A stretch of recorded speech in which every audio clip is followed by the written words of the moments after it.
Hey, I'm Nate, and I'm here to teach you how to start a campfire from scratch.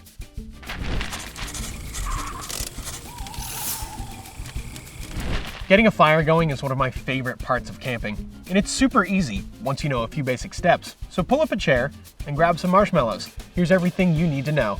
Before you start, check local fire regulations and burn bans.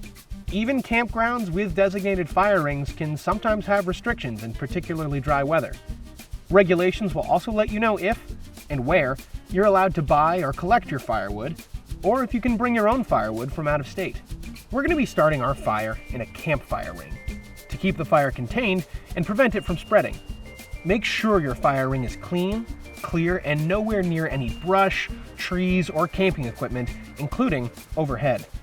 Finally, always keep a large container of water nearby, enough that you can douse the fire if you need to. The best time to stop a fire from getting out of hand is before it does, and having enough water at hand to do so is essential. All right, this is one beautiful, safe fire ring. Now, we're gonna build something called a log cabin fire. It's easy to build, doesn't need a lot of effort to maintain, and burns for a long time. Start by placing a small pile of tinder in the center of your fire pit. Tinder is the starting point for your fire. Small, dry material that lights easily and burns hot. It could be small, natural materials, twigs, dry leaves, and pine needles, or something you bring from home, like newspaper, dryer lint, commercial fire starters, or cotton balls dipped in petroleum jelly. Then, place fuel logs on either side of your tinder. These are larger pieces of wood that will burn for a long time, providing your fire with a lot of energy once they're aflame. Place 2 more logs, crosswise, to create a square.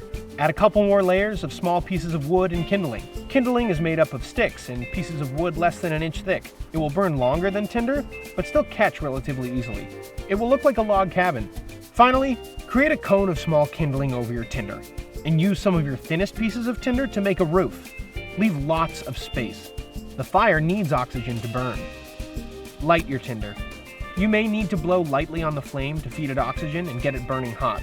The tinder will light the kindling, and the kindling will then light the bigger logs. Once the flames set the kindling cone and roof ablaze, your fire will have a nice hot core. Add kindling as needed to keep it burning bright, working your way up to pieces of fuel wood. Once your fire is burning, you can simply add fuel wood to keep it going. Avoid wet or green wood, which can produce lots of smoke. If you're going to cook or roast marshmallows, remember that the core of coals, not the flames, is where you'll find the highest, most consistent heat. All fires, like all camping trips, eventually have to come to an end. Let's put this fire out. Never leave your fire unattended.